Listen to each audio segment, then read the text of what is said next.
If you're stuck at 100,000 a month and you are exhausted, well, here is exactly why. Most founders are building a job, not a business. So as my businesses have scaled, the things that I'm still doing right now is marketing and the strategic direction over the companies. So making sure I'm the one that comes to the business with the right ideas at the right time, saying no to probably 90% of the things that I thought we could be doing or the team thought we could be doing, but we're not going to do because it's not going to generate the right profit or revenue. Trying to keep the business simple. So most of my time, 80 to 90% of the time, I'm working on the business. I'm not doing any delivery working in it. There's times, yes, you need to firefight, but the majority of the time is marketing, overseeing still some of the sales, and just the strategic direction of the company. So my job in the business is to make sure the team's good, the culture's good, but also that we are keeping the business simple as we scale. So every time that you go up from 100K months to 200 to 300 to 400 to 500K months, you will get bloated. So you'll hire a bigger team, you'll get a lot more complexity. And then your job as the founder CEO is to try your best to keep it as simple as possible, to have less chains of command all the way up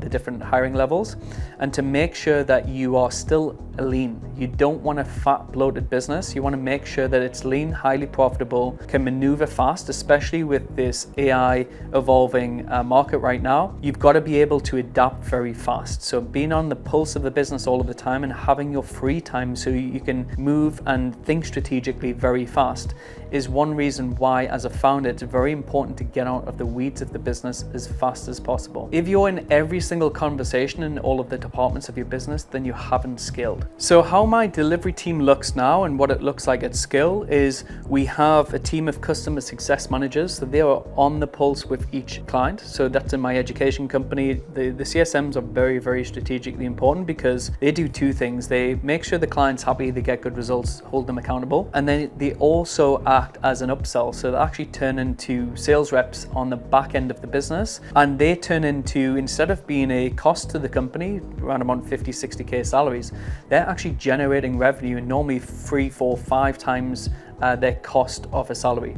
So the CSMs are very strategically important. We have our executive assistant, I have a personal assistant, we have our head of operations, and then we have our head of delivery. We have coaches, we have the sales team, and we have the setter team. So around all of that on the delivery side, there's a lot of moving parts here. So in terms of the delivery, then also in our recruitment business, we've got our recruitment team, and then we've got our head of academy for remote assistance.ai who actually trains the remote team. So there's a lot of moving parts within that team, but each leader has a responsibility. They have a set of KPIs that they need to hit in order to hit bonuses and certain revenue targets. And I always try my best to make sure every single employee in the company has a target to hit and can contribute to revenue. So even on the operations side, they are targeted in terms of saving time for me, saving time for the team, but also being able to upsell current clients into additional, whether it's programs or services. So we always try and make sure that every single person in the business has got a good outlook, which is the business. If the business does well, they do well. If the business does great, they do great. And if the business doesn't perform on a certain month, then they're still okay, but they don't earn as much. So it's very important as you scale over time to make sure that all of your delivery team is aligned with your goal, especially when you're creating what I would call like a high cash flowing business. If it's not going to be building enterprise level value in terms of a company, but you're making good cash out in the business, you need to make sure that there is good financial rewards for everyone in the company.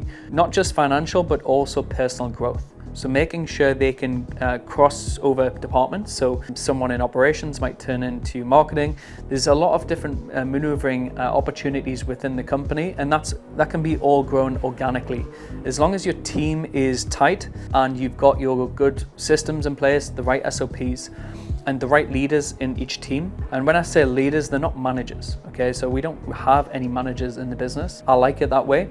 And I don't think that every time I've hired a manager, they haven't lasted long, and it's very hard to get them bought into from the rest of the team. I just make sure that everyone in the team comes to work batteries included, which means Like a Duracell bunny, they come and they are motivated, they know what they need to achieve, and they're not expecting me every single day to get up and motivate them. So that's one of the most important things when you're hiring, especially even if it's C players or B players. Obviously A players already come batteries included and everything else, so you protect them, but the B and C players, you need to make sure that they've got high levels of conscientiousness and they've got a can-do attitude of like batteries included every single day when they turn up for work. More people doesn't necessarily mean more money, and I learned that the hard way. So in my group of companies, I scaled all the way up to just under 50 employees, and then we scaled it back down to around about 25, 26 is where we're sitting at right now. And the things I learned there is when business is going really well and you've got fast growth, you've got high profits, and you just hire people, okay? So you go through a point where if sales are flooding in, you need delivery, so you need more on the delivery team, and then you need more on the sales team because you want to handle more fulfillment, you want to handle more leads. And there's a point when you cap out, where it's a point where when you get to a certain level of cash flow per month, you need to maintain profit margins. Now, in all of my companies, they've all been service-based companies, and I'm always about maintaining a hygiene standard. Minimum is 60% profit margins. If we ever fall below 50%, then something is wrong, and that's when I'm diving straight into business, cutting costs. Do we have too many bloated employees? Have we got too many overheads of like software, tools, like we went maybe a little bit too much? Did we have too much freelancer work that we were passing off? So making sure that you have a hygiene standard that you will accept in the business. But as you scale, there's always going to be seasons, okay? So there's going to be seasons when you have really high profits, everything's great, you've got a good group of the team, but then maybe someone leaves, okay? Or you have a problem where an employee leaves to try and take clients with them, and then you have to go and sort all of that out with lawyers, and there's a lot of different moving parts, okay? Then there's other times when there's a big opportunity in the market and you go very aggressive, maybe with ad spend, and you get a lot of leads, you build up the sales team. So there's always different seasons, okay? So when you're growing and scaling, it's very hard to balance the profitability and the peace and the freedom and simplification in the business. So you've got to make sure that each season is going to be different. You might have a growth phase where you hire big, you start spending big, you start spending more on ads, and then that's going to have a trailing effect for eventually the profits further down the line, maybe in month 5 or month 6 or month 9. But then as you scale, you'll see there's maybe a ceiling point in one of your companies that it's very hard to break through. So you'll realize that you might need to wind back down a little bit in terms of the team structure and size. And there might be certain employees that you hired and you thought, well, such and such can do that as well as this task. So one of the key things I always spot is, and this works really well with a fluid remote team as well, is people like variety in their role. They don't just want repeatable SOPs and a boring role where they're just doing the same thing every single day. So that's why sometimes it's good to cross roles between someone doing social media marketing, and then they might be doing some CSM work, they might be doing some delivery work, account management work, some coaching, they might be doing some finance. There's a lot of different variables, especially now with AI. And I teach all my employees to make sure that they know how to use Claude, ChatGPT, and Gamma, and all of the different AI tools that they can use so they can work faster and more efficient.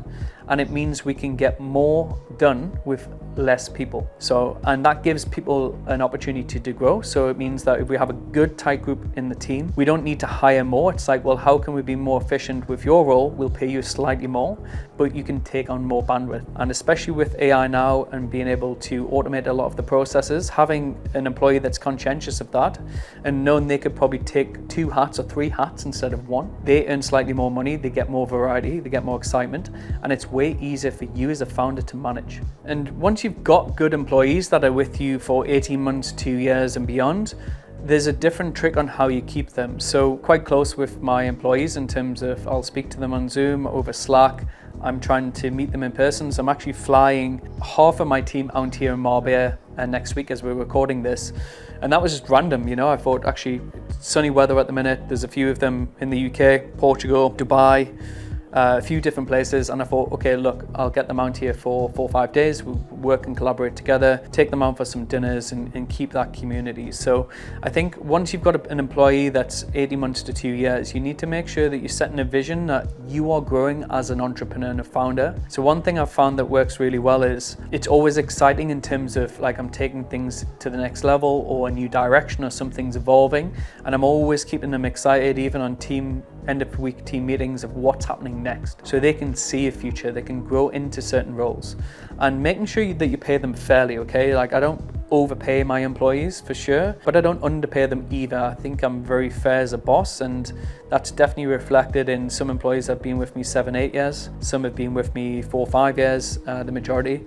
And that's definitely testament to being on the pulse with one, giving them freedom and autonomy. I'm not a boss in terms of like I'm telling them off. They don't have a manager. They get treated as adults, and it's like their own mini department business within a business. So when you've got someone that's been with you 18 months, 2 years, they've proven loyalty, they've proven deliverability, they've got their high conscientiousness, they're wanting to grow, then however else they want to grow in the business, it's up to them to come to me and say, James, I've got an idea. I want to learn this more. I want to do this more. Okay, great. You put together a plan. You show me how you can generate more revenue and how that brings more profit to the business or more optimization.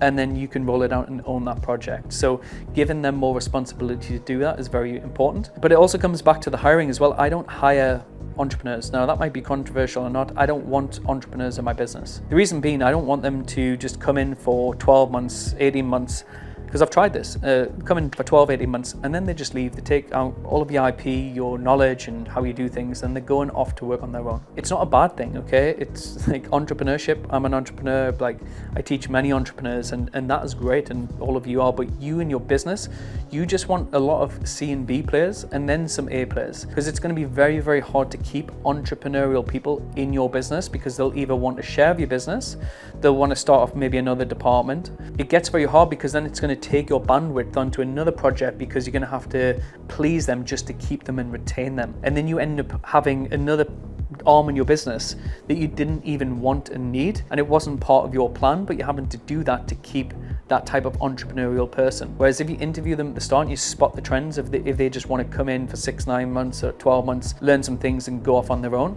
Some business owners say, yeah, that's great, but for me, no, it's not worth the energy. So I make sure that I try not to hire in entrepreneurs in the business. So what do you see in a business that is doing over 7 figures a year? Well, most people don't see the sleepless nights, the worrying about certain employees, the having to file lawsuits on certain employees that are taking IP data, CRM data, setting up on their own. They're not seeing the stress of like having big ad spend and big overhead, and then sometimes struggling to make payroll. They're not seeing the sleepless nights with your family and friends and loved ones where you're present, but you're not really present, where you never switch off. As entrepreneurs, especially 7-figure founders, 8-figure founders, we don't switch off. It's Saturday, Sunday, we are reading, we are planning, we are looking into the business, we are seeing what's going to happen next Monday, and we take a lot of stress on, even if it's subconscious stress. So as a 7-figure founder, you need to make sure that you get your mindset right, you have good balance. So having God, having meditation, reading, for me reading the Bible now, but making sure that you understand how your mind works. So for me, Reality Transurfing is a great book, and I've recommended it to many people. I've read that 4 or 5 times now. That really changed the framework in my mind around the energy fields, not getting sucked into pendulums, not getting sucked into drama, trying to maintain a calm standard throughout, because when you go from $1 million a year to 5 million, then up to 10 million a year, you have to be able to take a lot of stress on, but not react and not get emotional about it. You have to be very logical and very calm as a founder. Okay, so hope you enjoyed it. There it is. Revenue is never the goal. Freedom was.